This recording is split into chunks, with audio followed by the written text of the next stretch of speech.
A disturbing incident coming in from Karnataka's Shimoga. Students allegedly forced to remove their sacred thread. This is before the examination.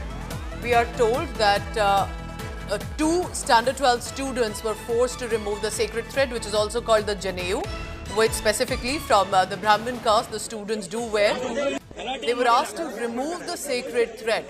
Now this, remember, is a part of Indian culture, civilization, and we've never heard of this happening before. And what was the problem in which the thread became a security issue?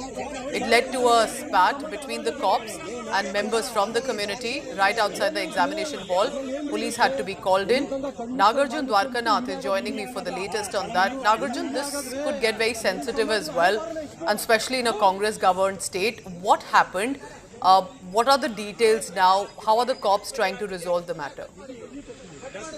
Well, this was the incident that happened on 16th in Shimoga district between the college security guard and the students. The college security guard allegedly forcibly told the students to remove their sacred thread, the Janwara, what you call it in Kannada, and enter the classroom. Then later, what happened was the local Muslim community, Brahmin community there, asked the security guard to apologize, and also called the police and demanded action against the security guard as to how could he ask the students to remove the sacred thread, and also give a representation to the district collector.